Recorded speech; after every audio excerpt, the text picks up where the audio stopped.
क्या चाहिए भैया, कहता था, लेकिन भीतर वह जानता था कि उसकी पुरानी बोरी में इतनी पूंजी छिपी है कि न सिर्फ उसकी बल्कि कई जिंदगियों की दिशा बदल सकती है। कभी कभी मोहल्ले की बुजुर्ग औरतें उससे कहती, सलीम भैया, तुम तो बहुत बदल गए हो। वह बस मुस्कुरा देता, लेकिन भीतर एक मीठा गर्व उमड़ पड़ता। आखिर किसे बुरा लगता है जब दुनिया आपके बदलाव को देखती है। धीरे धीरे उसने कारोबार बढ़ाया। कुछ महीनों बाद उस बोरी से थोड़ा और पैसा निकाला और एक छोटा सा गोदाम शुरू किया। माल ढोने के लिए पुरानी ट्रक खरीदी और अब सिर्फ बेचने वाला नहीं, सप्लाई करने वाला बन गया। गांव में लोग अब उसे सलीम लाल कहकर पुकारने लगे, जैसे वह कोई बड़ा व्यापारी हो। पर तरक्की के इस सफर के बीच एक डर हमेशा उसके भीतर जीवित रहा। रात को जब वह उस बोरी के पास बैठता तो सोचता, अगर किसी दिन यह राज खुल गया तो, अगर असली मालिक सामने आ गया तो। और अगले ही पल खुद को दिलासा देता, नहीं, यह मेरी किस्मत का इनाम है। मैंने सालों की बेबसी सही है, यह मेरी मेहनत का फल है, किसी का हक नहीं छीना। समय के साथ सलीम खुद भी बदल गया था। जो आदमी कभी भीड़ में सिर झुकाकर चलता था, अब सीधा चलता था, आत्मविश्वास से भरा हुआ। उसकी आवाज में अब झिझक नहीं, ठहराव था। दिन में वह दुकान संभालता, शाम को गोदाम देखता और रात में बोरी के पास बैठकर अगले दिन की योजना बनाता।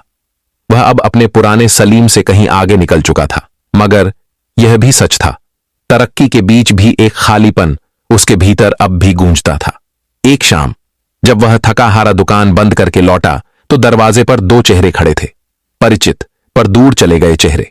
उसकी पत्नी अनिता और दोनों बच्चे। बच्चे अब बड़े हो चुके थे, मगर उनके चेहरे पर हिचक और शर्म की छाया थी। अनिता की आंखें भीगी हुई थीं। सलीम, उसने धीमे से कहा, हमसे गलती हुई थी, हालात ने मजबूर कर दिया था, तुम्हें छोड़कर जाना ठीक नहीं था। सलीम के कदम जैसे जमीन में धंस गए। एक पल को समय ठहर गया। उसे वे दिन याद आए जब बीमारी ने उसे तोड़ दिया था। घर में खाने को कुछ नहीं था और अनिता ने कहा था, मैं यह सब नहीं झेल सकती, और बच्चों को लेकर चली गई थी। वह वही रात थी जब सलीम का सब कुछ बिखर गया था। अब वही अनिता उसके दरवाजे पर थी। बच्चे आगे बढ़े और बोले, बाबा, हमें माफ कर दीजिए, अब हम आपके साथ रहना चाहते हैं। सलीम का दिल कांप उठा। एक तरफ वह पिता था जिसे बच्चों को गले लगाने की चाह थी, दूसरी तरफ वह वही टूटा हुआ इंसान था जिसे छोड़ दिया गया था। क्या उनका लौटना सच में मोहब्बत थी, या अब दौलत की चमक उन्हें वापस खींच लाई थी? यह सवाल उसे भीतर तक चुभ गया। उसने ठंडे स्वर में कहा, जब मैं खाली हाथ था तुम सब चले गए थे, अब जब मेरे पास कुछ है तो लौट आए हो। क्या यह प्यार है या लालच? अनिता की आंखों से आंसू बह निकले।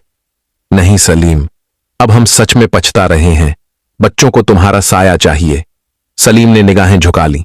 भीतर ज्वालामुखी सी हलचल थी। वह जानता था कभी कभी माफ करना आसान होता है, लेकिन भूलना नहीं। आखिर उसने कहा, बच्चे मेरे हैं और उनका हक कोई नहीं छीन सकता। मैं उनकी पढ़ाई, उनका भविष्य संभालूंगा। लेकिन अनिता, हमारे बीच जो दीवार खड़ी हो गई है वह अब कभी नहीं गिरेगी। अनिता चुप रह गई। बच्चों की आंखों में राहत थी, कम से कम पिता फिर से उनके जीवन में थे। पर सलीम के दिल का पुराना घाव फिर हरा हो गया। बाहर की दुनिया कहती थी, सलीम लाल अब एक सफल आदमी है, लेकिन भीतर वह अब भी वही सलीम था जो अपनी पुरानी बोरी के साथ अतीत और वर्तमान के बीच झूलता रहा। उस रात सलीम देर तक नींद नहीं ले पाया। वह बोरी के पास बैठा जैसे किसी पुराने दोस्त से बातें कर रहा हो। यह दौलत सब कुछ लौटा रही है, इज्जत, नाम, सुकून भरी जिंदगी, बट क्या यह मन की शांति भी लौटा पाएगी? सवाल हवा में तैर गया और जवाब में बस दीवारों की खामोशी थी।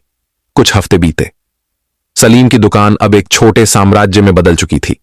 गोदाम से माल निकलता, गाड़ियां आती जाती और गांव वाले अब उसे सलीम भाई कहकर सम्मान से पुकारते।